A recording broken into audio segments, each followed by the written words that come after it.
I'm gonna serve the people that either like high energy or want high energy. I want to attract people that want to make millions in sales and not people that just want to make 2,000. We're gonna go insane trying to build a brand, trying to make everybody happy. It's just never gonna work. It's like building a business. And it took me about like a year and a half to 2 years to really like just be comfortable with being me on that brand. Now you got all these people in Tulum just floating and levitating. So like, that's not an easy job to pack out a room. So yeah, that was fun. That was really fun.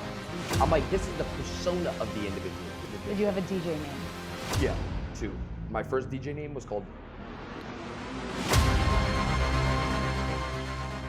All right, everybody, welcome back to On Brand. I am your host, Melissa Dugalecki, and we have an amazing, incredibly valuable guest today, my good friend. I'm sure many of you have seen his content on social media, but you're gonna get a peek at some of the behind the scenes and getting to where you are now.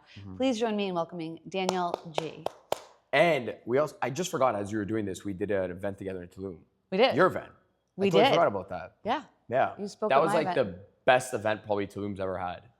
Hands like down. the most valuable. I just thought of that actually right now that you held that event in Tulum. That's not that easy to do. And it was packed out. Yeah, we And sold there's out. so many good speakers, me, you, Gerard, Eric. Yeah. That was such a good event. Thank you. That was a good freaking event. Now that I thought of it, I'm like, you know, because I'm so used to doing these massive events filled with like 2,000-3,000 people, which would be physically impossible to do in Tulum. Then you got all these people in Tulum just floating and levitating. So like, like people don't understand how hard it is just to pack out a room in a normal city. In a normal city, like we're just saying Kentucky, Florida, and then you go somewhere where Tulum everybody's levitating. That's not an easy job to pack out a room. No. So yeah, that was you. fun. That was really fun. It's funny, I always say, just to add on to that, when people in Tulum, like, you can't get people to commit to something because the answer will be, well, I just have to see what feels like aligned in my body when I get up. Like, I got to see how it feels aligned. Yeah. You know, and you're like, Yeah. okay. Is it a yes or a no? Yeah. They don't even give you a maybe. Are you going to build your business on that? Yes. Like, how do I wake up feeling aligned? Are you every ready to day? get started? They won't even give you a maybe. I need to think about it. Yeah. There should be a whole thing about Tulum objections. Oh my gosh, we could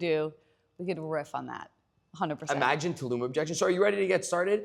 You know, I don't think the divine timing right now is calling. It just has to be, you know, spiritually aligned with what time of the month of is, where's the stars? Oh, here we go, the stars. Oh my gosh, I literally had somebody who I was coaching in their business, and I pretty much stopped taking Tulum clients because it was just, I am very rigorous. It's why I think you and I get along very well. We're very consistent, we're very rigorous, like you show up. Yeah. I don't care how you feel, right? Yeah. And I think that's actually, to talk about brand, that's part of both of our brand. But I had a client who was very in scarcity because they were broke, gave an action plan, checked in on it, and they said, oh, my soul felt called to the beach today. And I'm like, is your soul gonna pay your bills, buddy? So speaking of brand, Daniel, a lot of people, if they have seen you on social media or they've seen you at live events, because you train globally, you know, and you have built such a powerful brand as a master sales trainer in the world. But I've known you for 7 years, but your story goes back even further than that. So somebody listening who maybe sees this massive gap between where they are and where you are, right? Or maybe somewhere in between.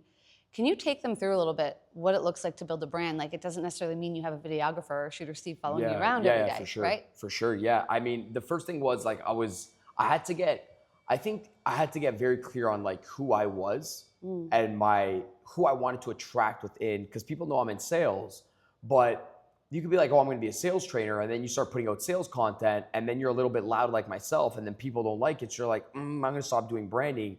So the reason why I kept going with my brand is because I was super crystal clear on like, okay, I want to attract people that want to make millions in sales and not people that just want to make 2,000. I'm not going to speak to that person. So those people aren't going to like me, and I'm already okay with that because I was crystal clear on who I was going to serve even within the sales space. I'm like, this is the persona of the individual. Not just like, some people are like, okay, what niche? I'm like, do you even know the persona of the individual that should be listening to you? Right. Because if not, you're gonna try to please the whole crowd.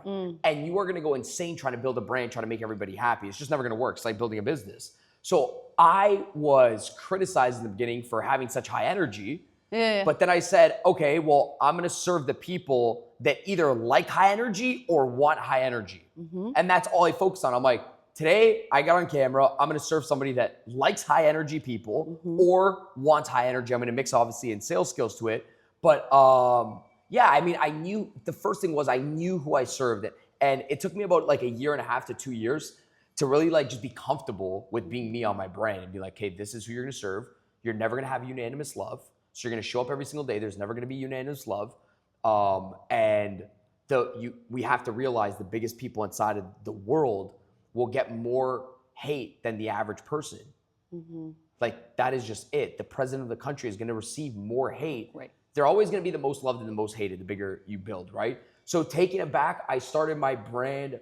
I mean, it's interesting because I was really on camera since I was like 14, 7, sorry. 14, Really? like, yeah, I started doing more on camera, but 7 or 8, I started my own, series on camera. Stop it. Yeah.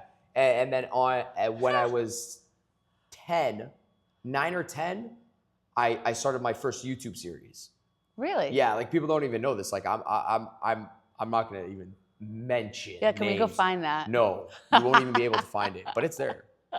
But you'll never be able to find I it, gotta get except someone for on like this. one person in my life, right? Unless somebody like chokes Steve and threatens Steve, but I don't even know if Steve can find it. But so I started going on YouTube just because I started to realize here's such a good lesson. Actually, I've never even talked about this. I'm DJing. I started off as a DJ at 10 years old, right? I took an old DJ set of turntables and I figured out how to mix 2 turntables. I'm like, okay, I might be good at this DJing thing. So I saved up money and I bought a DJ set, or I took a loan from my dad or my mother of like $50 or $100, and I bought these 2 turntables and started DJing. So I started DJing for like my family in my bedroom, and then I go to school, and then I'm like, hey, can I DJ at like the church choir or whatever? So I started doing DJing. And then I actually get good. Like I'm starting to get decent. Like 11, 12, I'm actually starting to learn how to mix 2 beats in one. I'm starting to understand BPMs. I'm actually starting to learn how to DJ good. By 12, I'm DJing like crazy. It's like my dream. Yeah, so I was playing soccer and I was DJing. And then I'm like, I started to ask my teachers, I'm like, can I DJ the school dances? No, like you can't do them. We already hired some guy. Can I DJ the prom? No. I'm like, oh man, this sucks. And then I started to realize, I'm like, okay, if I can't DJ for the war market, how about YouTube? So I started to go on YouTube and I'm like, holy geez, 70 people just viewed me DJing today. And to me, that's like where everything for me comes in now. Cause I'm like, forget your war market. Your war market doesn't even trust you. They didn't let me DJ my own prom. And then that's how it started. Cause I'm like, wow, 70 people watch me DJing. I'm like, all right, let's do DJing. Tomorrow, let's do a prank video. Tomorrow, let's do a soccer video. Cause I'm like, so many eyeballs that I've never had. I'm like, this is so powerful. I'm thinking of this when I'm like 12. Then the shift was, it wasn't paying me, obviously, YouTube at the time. So I got into sales when I was 14. I started to become really good at sales. I started to build up a great sales career. And at 21, the thought that I'm telling you right now, 22, 23, after 10 years of doing sales, the thing that I'm telling you right now started to hit to me. I'm like, this is so boring. Nobody knows how good I am at this. I'm like, I want to show the world I killed the sales game in the last 8 years. I've never stuck with something for 8 years. It was always like soccer, magic, DJing, being a clown. I've done everything on YouTube, everything. I'm like, nobody knows how good I am at this sales thing. And I'm great. So I'm like, let me start filming it.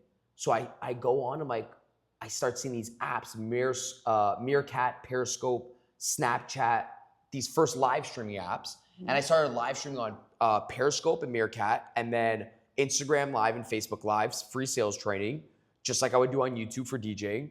And people would listen to me. Like there would be like 20 people online, 10 people online. And the beautiful thing about my brand was that I still had a job that was supporting me simultaneously while I could build my brand in sales. So I was doing it out of just like with no scarcity that I had to make money, because I still had a vehicle producing me money, right? So like if somebody's watching this right now and they're like, well, I don't want to start because I have nobody watching me. I'm like, well, number one, that's the best time to practice when nobody's watching. Like that is the best time to practice. It's like you don't actually want to fuck up now in my position. One bad thing I say, maybe it can be ripped apart. Or like, I just look dumb if 1,000 people now are laughing at me on a live stream. Right. It's nice to practice when nobody's watching. So, and that's what I was doing really. There was only like 5 people watching my social media.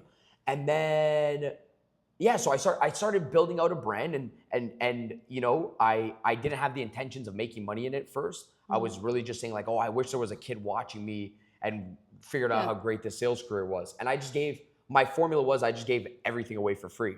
So I do all my sales training on Instagram Lives and Facebook Lives for free. And people started picking it up. And then somebody said, can you do an event? And I just started to roll from there. Like I've been doing live streams till today for 7-8 years straight. I've never taken a day off of a live stream. And that was just my thing. I liked live streams because I felt like it's so engaging for people. Like they're like, wow, I'm with this individual. And I said, people are bored. So how do I just become the media outlet? Because nobody watches TV anymore. No. So I'm like, and TV hated me. Like, especially when I got in this game, I got on my first television show and they said, hey, you'll never be back in the studio. I said, why? They said, it's just like really wasn't our style. And I understood it. And I said, okay, instead of trying to get a media outlet, why don't I just become the media outlet? Become it. Yeah, it's you know? That is so, I can't believe I've never known that about you. Yeah. Magic tricks. Yeah, I would do magic tricks. I was a clown. It's wild to me. I was a serious magician. Did you have a DJ name? Yeah, 2.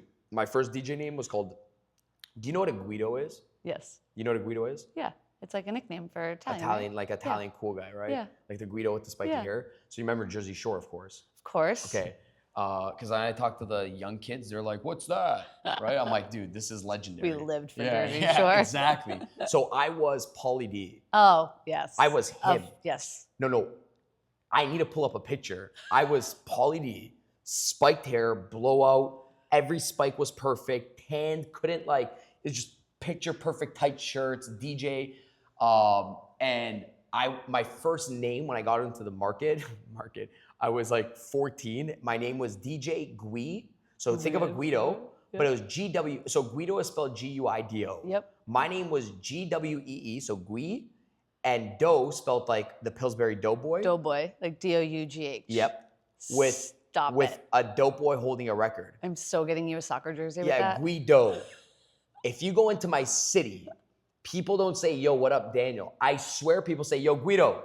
Stop it. Yo, if I'm in the mall, now, if somebody sees me in the mall and they're from like a high school, it happened like this Christmas.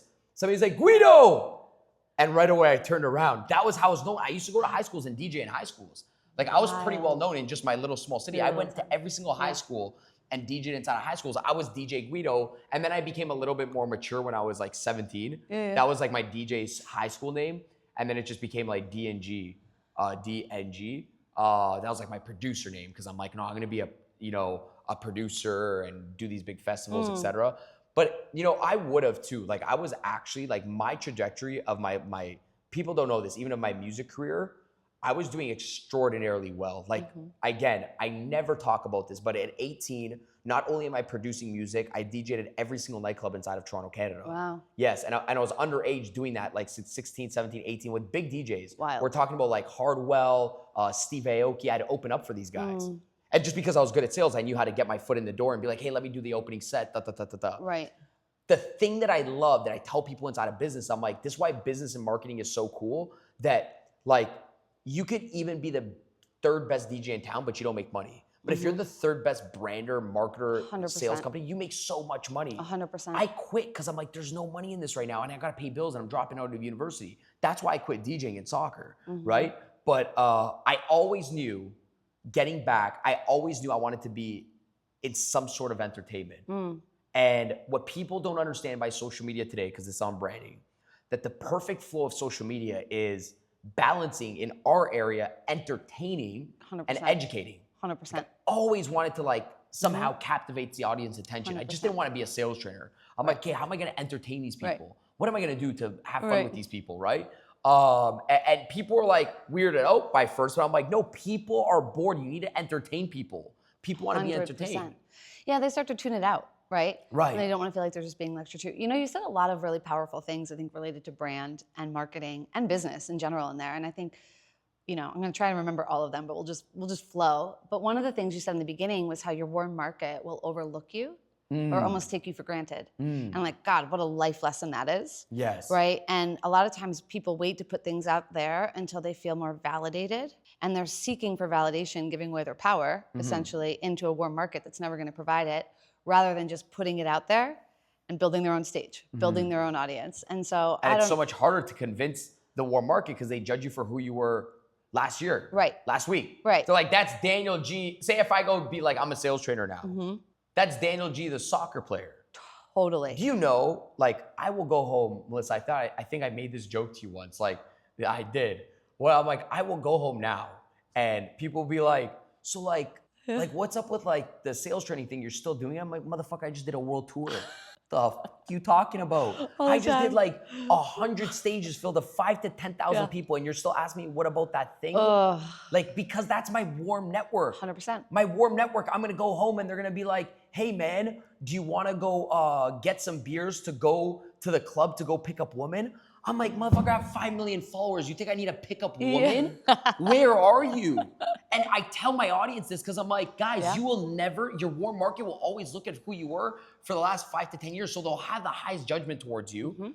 It's harder to convince them. It's like you're selling uphill when all you got to do is figure out your brand, figure out where your people are, and sell downhill. Oh my gosh. Like, just sell with the stream. It's like, you know what I feel like it is? Sometimes when you go after your warm market, of course you have the highest rapport with them because you have the highest relationship, so they'll answer you right away. They'll respond to your message on Instagram right away because that's your friend. So that's why we're told message your friends, promote your friends, blah, blah. The problem is your friend might not be your ideal customer. 100%. And what I tell people is that I'm like, imagine like you have like a health shake, right? And I'm like, you might be convincing Bob, your uncle, to buy your health shake that is not into fitness at all. And he drinks Coke for his whole life. He might be a good customer for you one day? Yes. And you love him and you're trying to change his life? Yes. But there's another girl, Nancy, that's already on health shakes that would love something that doesn't have toxins and chemicals in it. And you just sell downhill with the stream against the stream. So you just go where your audience is. Like, 100%. you know, like that's why I always say, I'm like, your audience that you're scared about. Like most people actually don't start a brand, not because of what strangers think. It's about what their 2 closest friends think about them. Right.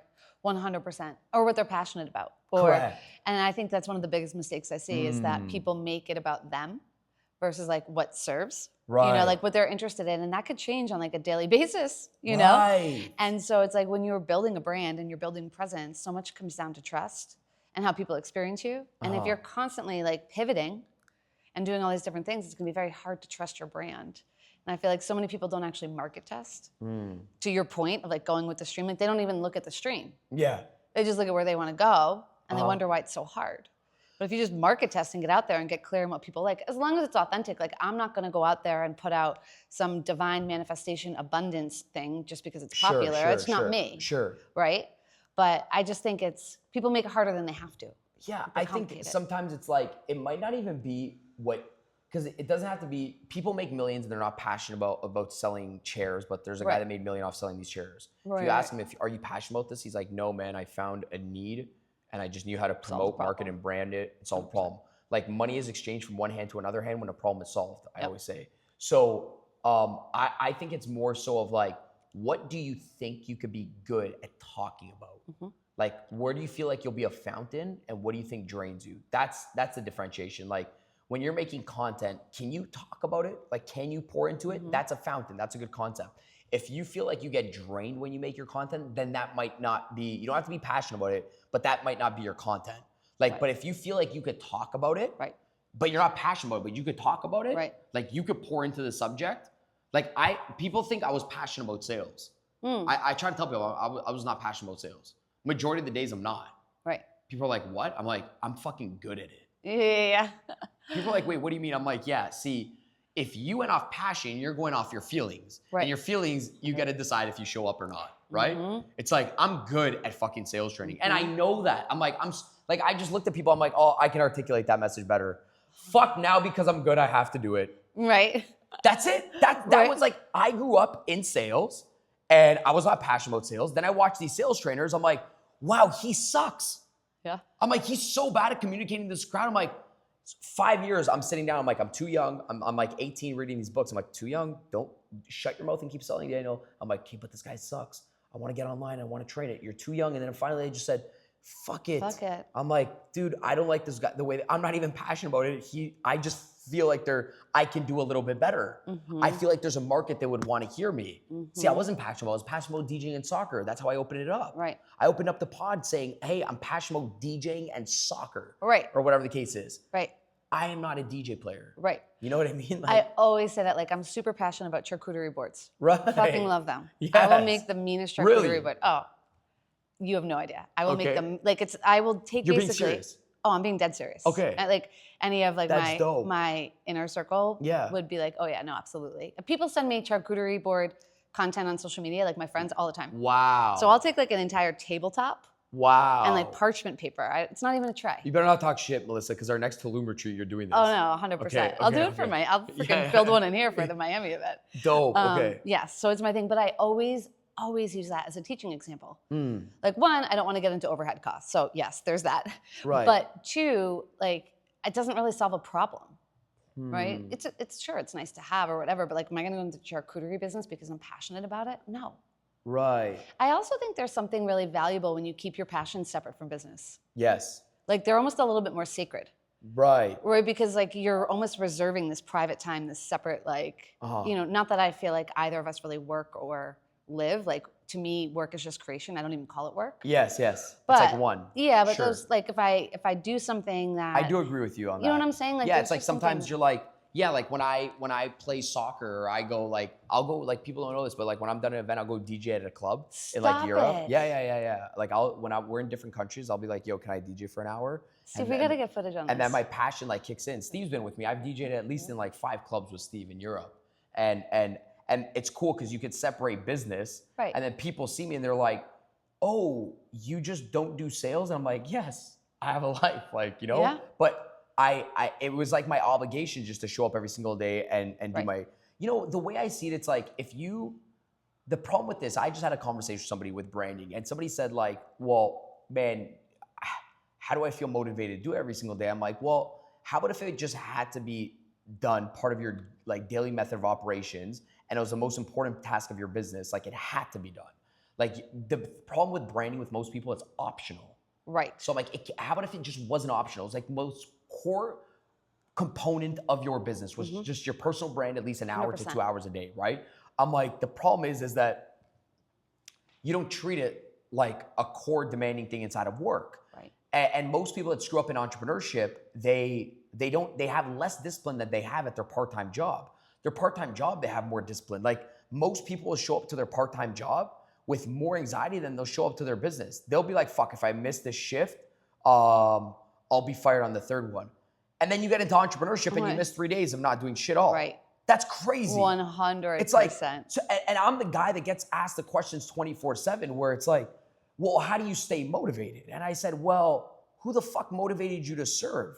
Right. You got up and you went to go serve. Right. Like you didn't need to go play a podcast to go serve with a smile on your face. Right. You just got up, you went to go serve because you needed to make money. 100%. The customer needed a server, you went to go serve. Even though 3 people told you, F off, I don't want your dessert, you didn't go in the back and say, I'm not motivated to go ask the next table for dessert. You went to the next table, you asked them for dessert, you showed up, you just did it like a job. Like I say, the problem with entrepreneurship and branding now is that because it's optional, because you don't have to do it for one day and it doesn't affect you that day, but it affects you 6 months down the road, you don't treat it like work. But majority of the time, because we're programmed to be workers, in the beginning stage, you might have to program yourself to just be like, it's work. That's all it is. Just treat it like a job and you will show up. You know, like 100%. there was no, you know, we have such good vehicles with such low respect. That's the way I see it sometimes. Meaning like our vehicle is insane the way we can make money. 100%. I'm doing a podcast with you. We could clip this. We can make posts. It could be attraction marketing. Somebody can like it. We can go make money.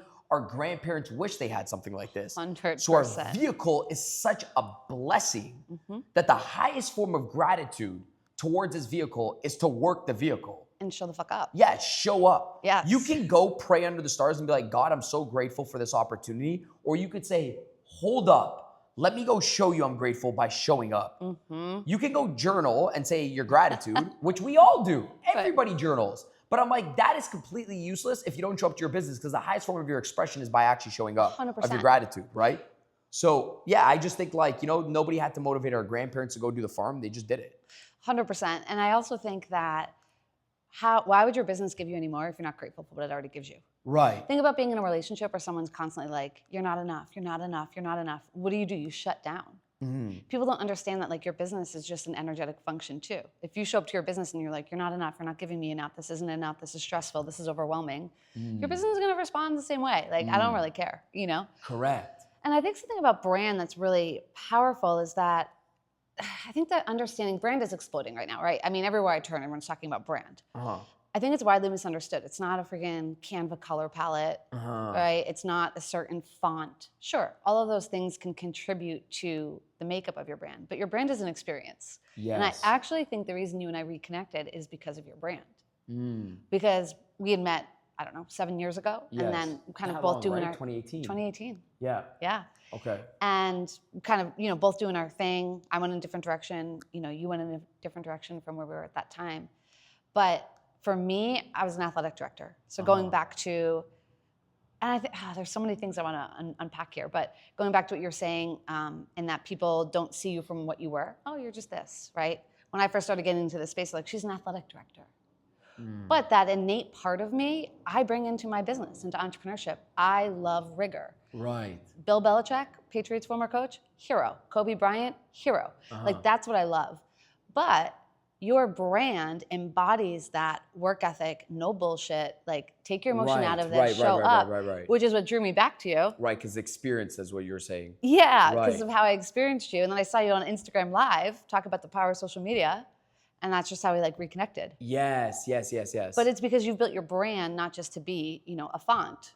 Correct. It's how you show up. I tell people that 24/7 when they're stuck on like the small things, and I'm like, whoa. It's you. Like, this is called a personal brand. Yeah. This is you. And, you know, finding your voice, you know, I want to give people the stroke of confidence here that you will find your voice. Yeah. Meaning you will not sound the same like you did 2 years ago. I sound different than I did 2 years ago. I'm much more refined. I'm much more polished. My message is a lot easier, and it's a lot more in flow because I find my voice as I do more voice, as I do more video. If you go watch like an artist, and you go look, let's say one of my favorite artists, Drake. If you go look at Drake 10 years ago, he sounds completely different. He was a man 10 years ago. It's not that he didn't have puberty. He was already probably 25. Right. But the way he's flowing, rapping, his voice, 100%. the tonality, the inflections, you find it all. 100%. Right? So it's like, you got to do enough to find your voice. You got to do enough. And I'm like, and there came to a point where like, I found it. Yes. Like, I knew when I found my voice. It was just recently, like it was 2 years back. Yeah. I'm like, I found it. I know what it is now. I've hit on it. I know it captures people. I'm confident about it, but I had to do a lot of, meaning like a lot of voice, a lot of video, etc. But I love that you said it's an experience because that's all it is. People make associations. 100%. That's a brand. Yeah. That's what a brand is. And I'd say I just found mine like a year ago. Really? And I didn't really understand. So when I met you, I was in the health industry, and that business took off. And in hindsight, that was such a freaking powerful brand. Right. Like, I was just known as the celery juice girl. Right. I was a freaking celery juice girl. People thought gut health. This was before it was really big. They thought of like me, my former business partner, and like our business at the time, right? And I look back, and we had gear, and we had all the things, and it was like our tagline was like, let's fucking move. You know what I mean? Like, everyone was buying into it. And I look back, and a lot of the success, without me even realizing it, was how powerfully branded we were, that people, and I think I saw this somewhere where if you're not in a room and somebody's talking about, you know, needing something, and they reference you as the solution, you've built your brand, right? And that was what we had done. And so only about a year ago did I kind of find it in the space of marketing and branding, what I do now. And so much of it, and I'd be curious to see what you think about this, was actually being very loud and clear about who I'm not for. Right. Because there's one element of being like, this is what I stand for.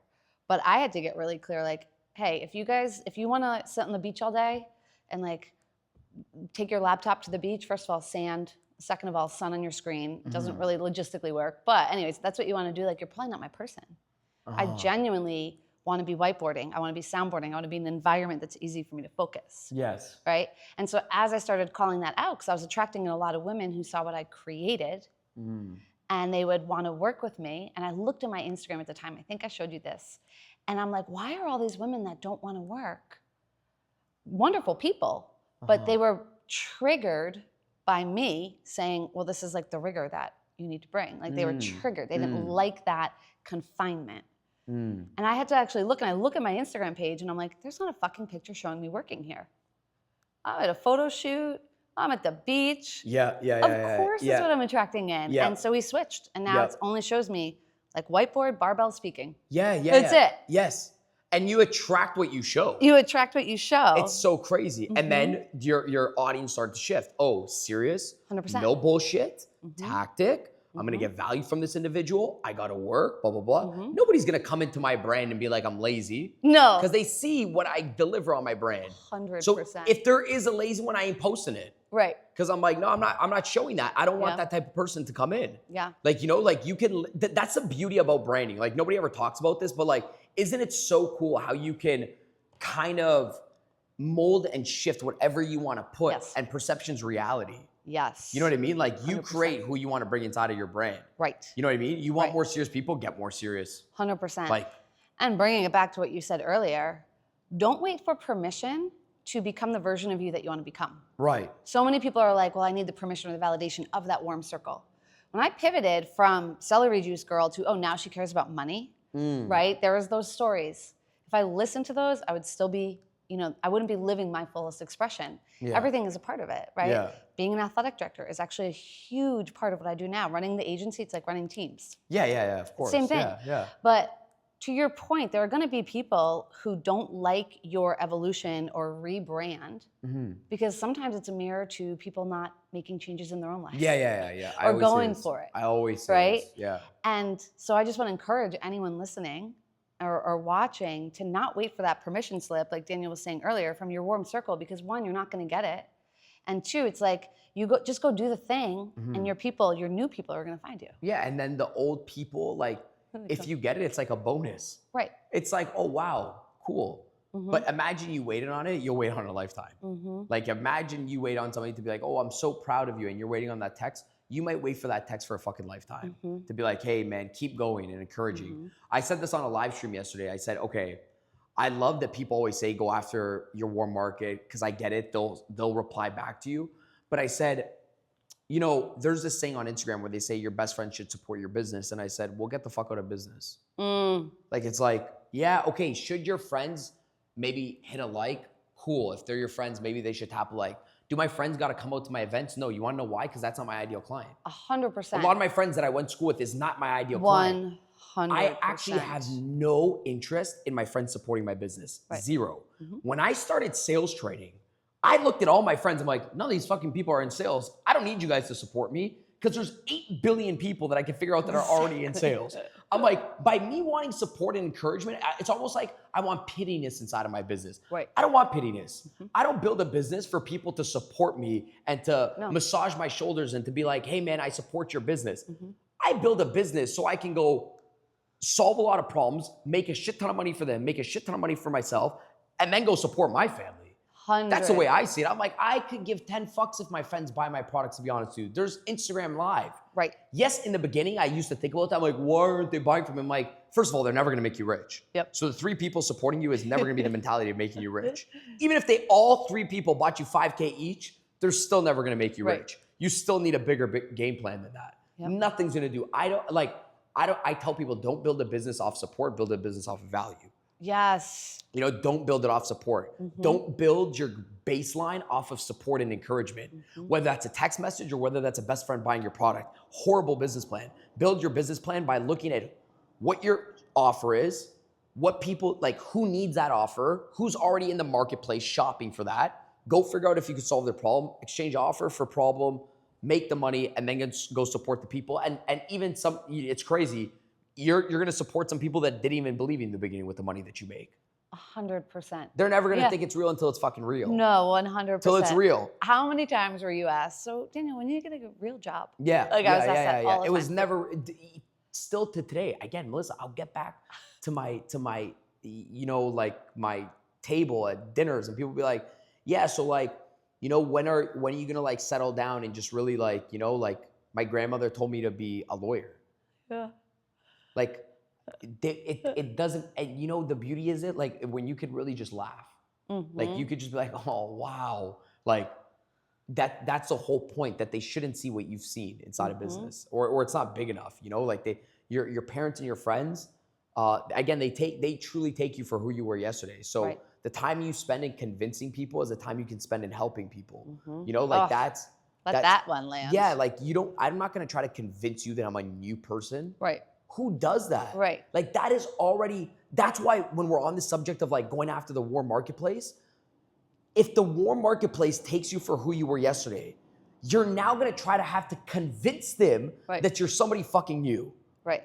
When in reality, if you are somebody new, you just go to your cold network, they'll be like, oh fuck, look at Daniel G. I don't know nothing about this guy. It is so much easier to go to my cold network because they don't know about all the fuck ups in the past. Right. 100%. They don't know about nothing in the past, and boom, they buy from me from who I am today. So 100%. the timing you spend trying to convince somebody that you're a new person, or I got this new business, or I got this new idea, that time you spend, you can go into the marketplace, promote brand, market the way you want to show up today. You just got to choose the way you want to show up today. And nobody knows about your past. That's why that's why I think branding, marketing, sales, it's beautiful because like the new people can't judge you for who you were in the past. No. They don't know who you 100%. were. Right? And yes, 100%. I mean, and it's also just, I think, this really powerful opportunity to learn to not give a fuck. Yeah. Because I will be honest, when I first started, I would be doing a Facebook Live and be like, who's watching? And like, I would notice if my friends were watching or my family. I would never notice now. Yeah. Nor would I expect them to. I'd be like, hey, this isn't going to serve you. Like, Yeah. you know what I mean? What you do, like, you do this X, Y, or Z, like, you know. Yeah. And I needed, a former version of me, needed to feel that, to feel validation. And I think that's common, right? It was just part of my journey. And honestly, when you get to a point where you don't need anyone else to validate you, because the way I look at it, anyone who's watching, if you are seeking validation, every single time you do that, you're giving out like a piece of your power. Yeah. Like, hey, I want your validation, power. Hey, I want your validation, power. Yeah. Right? When you just hold all of that in and put it towards service, put it towards impact, putting it towards what you want to do, you are literally going to take off. Yes. Like, you will be able to explode your brand power. I agree with you. Yeah. It's like, you just know you're going to be good regardless. That's your word. Yeah. When you know you're going to be good regardless, you don't give people up your energy. So you're just not like attached. You're just saying like, oh yeah, I'm going to be good regardless. Doesn't matter. Like, and especially for the warm market, they'll never make you rich because, you know, your mother will never write you. I just want people to know this. The close people around you will never write you your biggest check. No. And those are typically the people that are crippling your business. You're not building it. And those people are the ones that are never going to pay you. Right. So like just on a logical format, not even emotional, here's a logical format. Your aunt's not writing you a check. All right. I just promise you. Like, and it would be cool. It would be cool. Like if you're in real estate, maybe.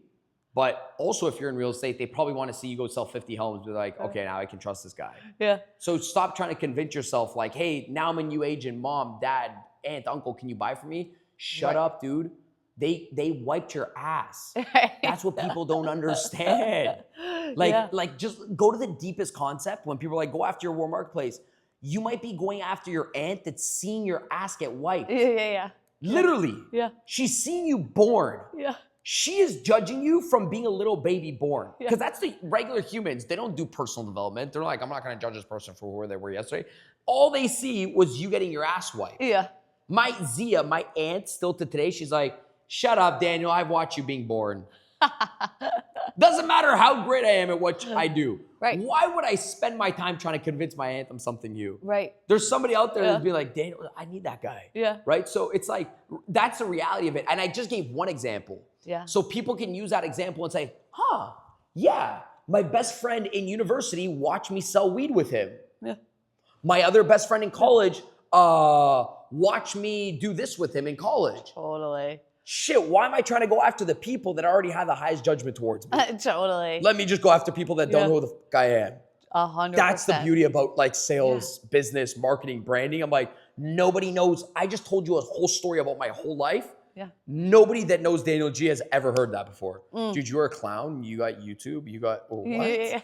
You do magic tricks? Yeah, you do magic tricks. Like if you gave me a deck of cards right now, I will smoke somebody with magic tricks. And people be like, what? You DJ? Yes, give me 2 turntables and put me on the biggest festival stage in Tulum. I won't even have to, just give me 10 songs on one deck, 10 songs on the other deck. I will fucking vibe out. And the reason what's beautiful about this business is that it's so cool that you could draw that line and nobody would ever know. No. Like I can draw that line and I can open it up whenever I want to open it Yep. up. But I can draw that line and I can do that thing in my pastimes. You know? 100%. It's so cool being public because as public as you are, you can also be so private. Well, I would offer that the private is that much more, and I'll use the word again, sacred. Yeah. Like I cherish the parts of me that are private Yes. because they're few and far between, Correct. right? And I don't know, there's just something about it when like the world sees 95%, right? Or you're sharing 95%, when you have that 5% for just you or the closest people in your life, it like makes it that much more magical. You know, and sometimes people will say, well, I would offer this, I get this question a lot, is people will often say, do I have to show like, you know, I have to feel authentic showing up online, and they think that that means they have to give the play-by-play of their life. So if they're having a breakup with their boyfriend or their girlfriend, like they feel like to be authentic, they need to get on and give the fucking play-by-play. Right. And like, honestly, you need to ask yourself, is this on brand? Does it share value? Help somebody? Does it serve anything? Right. If not, no one actually gives a fuck. Unless you're gonna say, I broke up, this is what I did, and this is why I broke up, and this is how I got better, and these were the steps that you could take, good, go share it. But not the play-by-play. Yes. Because you got to get through it and learn something to actually be of just value. like, I just broke up with I'm being authentic. Why aren't I converting customers? Because now they think you're a little bitch and they don't want to buy from you. 100%. Or whatever you're trying to sell or promote, right? Yeah. So authentic just more so means, to me, it's like when you show up, align within yourself, meaning like, do you keep your own promises? Yes. Like, are you the person that you're showing up on this video to be like? Right. Like that's what I think the most important thing is. Like, it doesn't mean that, yes, we all have bad days, but I don't go on camera and show, I don't have to cry on camera. Right. Okay? And also the beauty about it is like, well, if you're branding and marketing, you might have a bad 2 days inside of your business, but since you're a brander and marketer, number one, you could show up 4 times and wipe your tears off and still show up. Number one. Number two, you can have 4 pieces of batch content that you could still 100%. post. You know what I mean? So there's really no excuse. When I'm having a bad day, doesn't mean you still can't work. Work involves you editing your next reel and posting it. 100%. So when you're in your highs, double down. 100%. Like, I mean, nobody talks about that. We don't have time to necessarily get into that whole topic on this podcast, but that is a whole nother one. What we're going to have to do is like, you need systems. Yeah. To be a human, you need systems. Yeah, it makes your life easier. Yeah, because like you're going to be a human, right? Like you're going to, like life is going to life. It always surprises me when people are so fucking thrown off when life's like something goes wrong or a curveball and it just completely takes them out like they're surprised. Like, can we just expect that some curveball is going to come? Right. Something's not going to go as planned. Right. And just have systems in place to be able to navigate it. You know what I mean? Like you know, when you're in your highs, double down. Meaning when you feel good, create another system, create another reel, do something, because there's gonna be a low period. And that's gonna service you through your low period so people won't know you're in your low. It's just like offset. Right. You know, like it's offset. I can disappear for 6 months. Right. Yeah. Now, for sure. Will people semi-know? Yeah.